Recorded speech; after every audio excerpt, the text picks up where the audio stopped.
Welcome to the Inter-American Development Bank Espresso Chats. I'm delighted to be here today with Minister Kennedy Swaratsingh, the Minister of Planning, Economic Affairs and Development of Trinidad and Tobago. Minister, I wanted to invite you to have a coffee and to have a conversation about Trinidad and Tobago, the vision for the future, your initial priorities in government, and how can we at the Inter-American Development Bank deepen our collaboration to help you turn ambitions and goals into reality.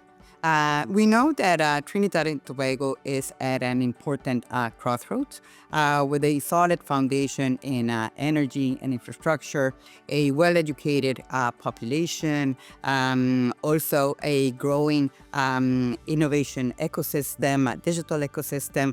The country is well positioned to drive inclusive growth. At the same time, strengthening economic resilience, diversifying the economy, bringing in greater private investment, and overall ensuring long-term competitiveness are issues that I know are high on the agenda. Yes. We at the Inter-American Development Bank have been a long-standing partner of Trinidad, and we are looking forward to working together in this new chapter. So with that context, Minister, let me start by asking you, what are your priorities for the economic and social development of Trinidad right now? Thank you. Well, first of all, thank you very, very much for accommodating me, and we are here because we value the relationship that IDB provides to Trinidad and to the rest of the region. So thank you very much for that.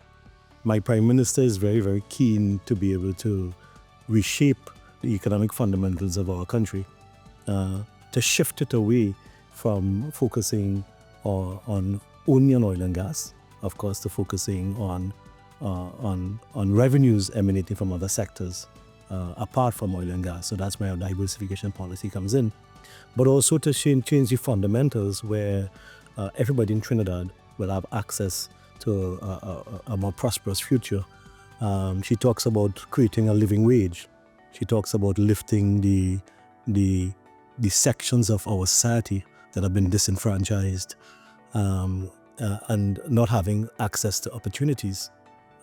She also is very keen on shifting the fundamentals from government being at the center of everything to creating a bigger space for the private sector to take greater initiative, and that way, of course, to attract additional investment in the Trinidad and Tobago. So we are aiming to have our revenue from the non-oil sector significantly increase, so that we can develop alternative contributors to our economic development. Trinidad and Tobago traditionally has been so heavily weighted to the oil and gas sector that we haven't always had the impetus to diversify. But now our investment in agriculture has to increase, our ability to develop the service sector. We have to focus as well in our sister isle on supporting their tourism initiative through the House of Assembly. So the Prime Minister is looking at our all-encompassing plan. She has about 9 or 10 pillars that she's asked us to focus on. But all of it is geared towards making sure that the average person in Trinidad and Tobago would have access to a better quality of life. Yeah, I think that is what it's all about, right? Improving the quality of lives of people. No?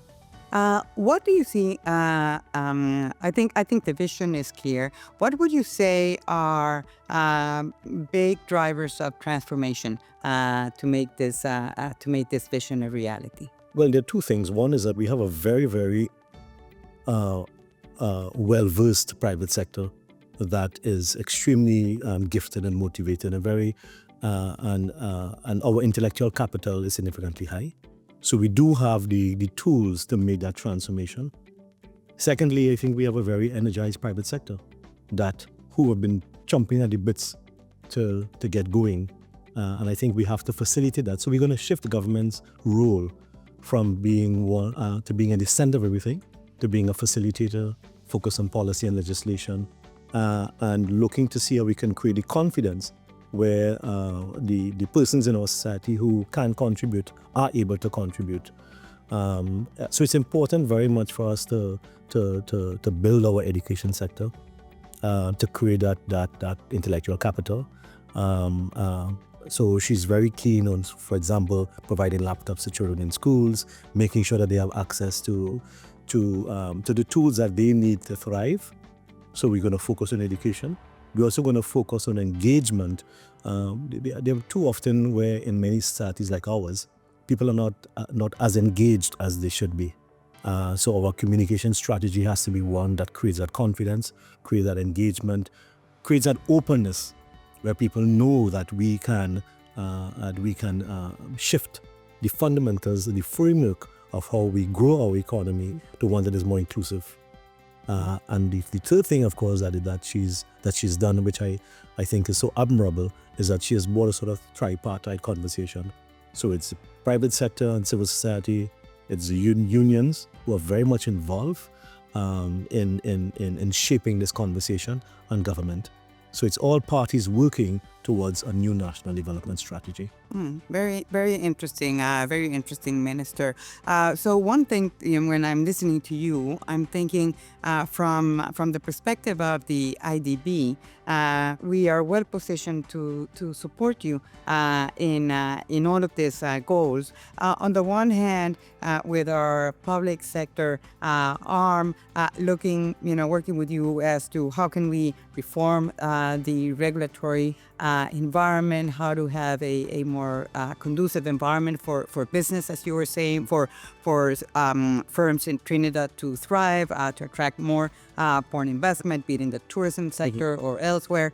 And of course, from the perspective of IDB Invest and IDB Lab, our private sector arm, to help mobilize capital into Trinidad, because this notion about government being a facilitator for private sector is something that I see will be key in the next few years in Trinidad, right? Yeah, of course. And when you look at the Caribbean, Trinidad and Tobago still plays a very important role.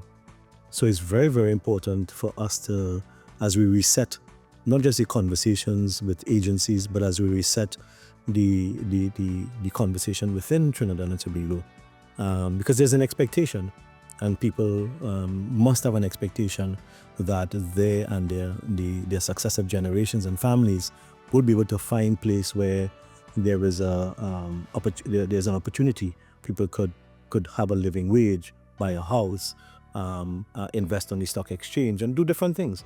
So our hope and expectation that over the next the life of this administration, that we will create that shift where everybody, in our national anthem, we have a line that says, where every creed and race finds an equal place. That's what we have to strive for, is that kind of not just a sense of belonging, but a sense of ownership. So it's not a sense of entitlement, it's an expectation that is fair, that everybody should have an expectation that they and their families and their children and their children's children will have an opportunity that they can participate as they wish. For far too long in many of our communities, different groups feel disenfranchised.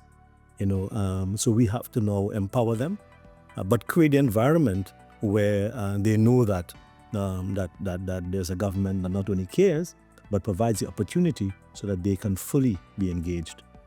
That's, I think, then what success would look like, right? Yes. If you think from here to the end of the administration, bringing opportunities for all the different groups in Trinidad and Tobago is a measure of success, right? Correct.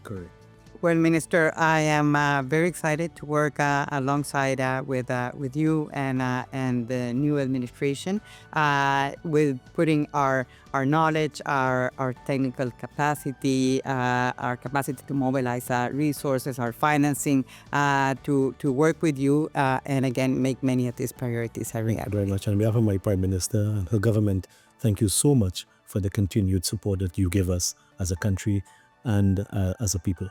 Thank you very much, Kennedy, and best of luck. And thank you for joining us.